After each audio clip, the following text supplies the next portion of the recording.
Oh, the places we find professional baseball players from. Bermuda, population 63,000, like the size of a college town or an average suburb. 600 miles or 1,000 kilometers from North Carolina, and that's the nearest land to the island, a British overseas territory. Makes me think right away of the Bahamas and the Virgin Islands, two sets of English-speaking Caribbean islands with good baseball programs, despite their small populations. Not the same though. The Bahamas became an independent country in the 1970s, and when they did, cricket pretty much vanished. Baseball became one of the major team sports. The Virgin Islands are split into US and British territories, but they share a sports culture. Soccer and cricket, baseball and basketball are all popular on both the US and British Virgin Islands.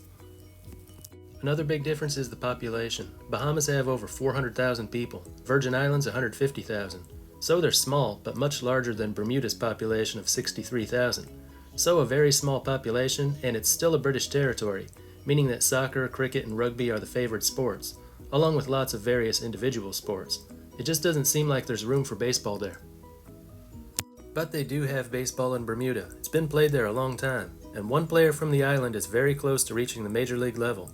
Let's take a quick look at baseball in Bermuda and how one player, Adam Hall, grew up playing on this little island and made it all the way to AAA. Before I get started, a lot of the information I'll put out here is from a recent article written by Matt Monaghan. Link in the description if you want to read that yourself. First, a little about baseball in Bermuda. The first known time that baseball was played in Bermuda was in 1913, when the New York Yankees held their spring training on the island, playing practice games on a cricket ground. The players spoke highly of their time there, but they encountered rough seas on the way home, some players getting seasick, and the voyage home was blamed for a bad start to the 1913 season. So they never returned. Baseball seems to have disappeared at that point, but reappeared in 1948 when a U.S. military base was built. In their off time, military personnel organized games on fields they had constructed. Soon local Bermudians were joining, and a youth league was established. The base would later close down in 1970, but baseball stayed, and it has survived to this day.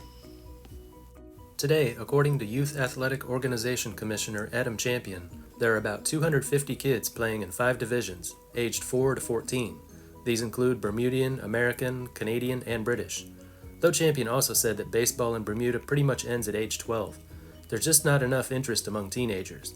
Any boys 13 and up still interested in baseball might get together and play for fun, but that's about it. Adam Hall was born in Bermuda to a Canadian father and Bermudian mother. You might assume that it was the father's influence that got him into baseball. But according to Hall, his father was a hockey guy, not much into baseball. But without any ice in Bermuda, Adam tried out a variety of sports. Baseball was the one sport he really excelled at, and at the age of 10 started playing baseball exclusively. There were only 3 or 4 teams, playing a small number of games each year, not enough for serious development, but his parents gave him all the support they could. They had a batting cage and rebound net installed in their backyard. Before long, Adam's talent was really standing out among all the young players on the island. So when Adam was 12, the age when most Bermudians give up on baseball, he was sent to Canada where he could work on his baseball development. Previously, the family had taken a trip to Ontario and dropped Adam off at a baseball camp. The coaches there had seen his potential and communicated that to his parents. So his parents decided it was best he moved to Canada full-time. For the first 2 years, Adam was looked after by one of his coaches. Then when he was 14, his family joined him back in Canada. That same year, he was invited by the Toronto Blue Jays to a teenage baseball showcase with MLB scouts in attendance. At 15, he was playing for the Canadian junior national team. In 2017, he had committed to play for Texas A&M, but was selected by the Baltimore Orioles in the second round of the MLB draft. When he made his debut that same year in the Gulf Coast League, he became the first ever professional baseball player from Bermuda. 2018, 62 games in low single-A Aberdeen, batting .293 with 22 steals. 2019, 122 games at high single-A Delmarva, batting .298, on-base percentage .385, 33 stolen bases. 2020, minor league season canceled.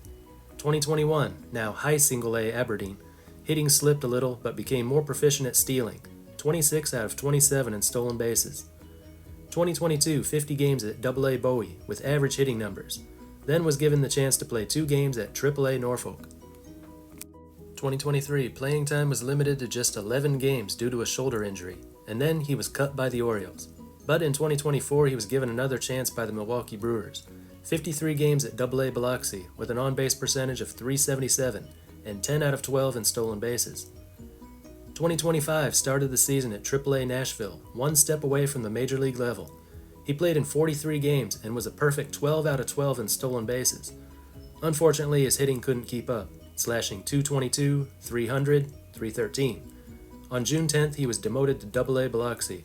In the 4 games he's played since the demotion, he's 5 out of 10 at the plate with 5 walks, giving him an OPS of 1188 and 2 stolen bases. If he keeps that up, very good chance we'll see him back up at the AAA level.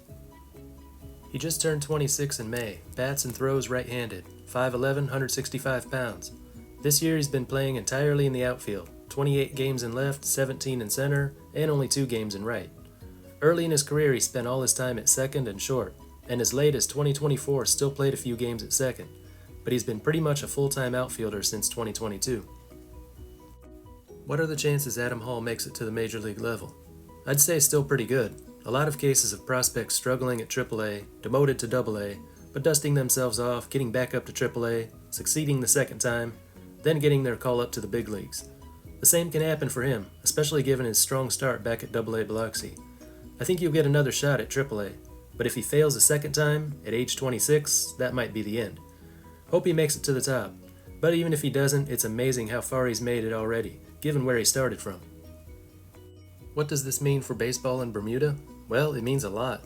On an island where kids abandon the sport at the age of 12, seeing one of their own nearing the major league level is really exciting for them.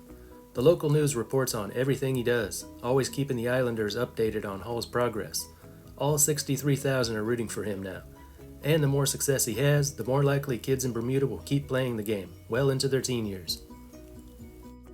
Kids growing up playing ball on Bermuda today can be assured from hearing Adam's story that at least up until the age of 12, the limitations of the island won't keep them from becoming a professional baseball player. But at some point they need to find a way to play overseas. Adam Hall would not be where he is today if he had stayed in Bermuda. He was lucky to have one parent from Canada. Not every kid's going to have that. But given its proximity to the American mainland, Bermuda's in a better place than most small countries and territories of the world. So whether it's Adam Hall or some other player years later, we hope Bermuda, like so many other islands in that part of the world, will be represented in Major League Baseball. Anyway, that's all for this one.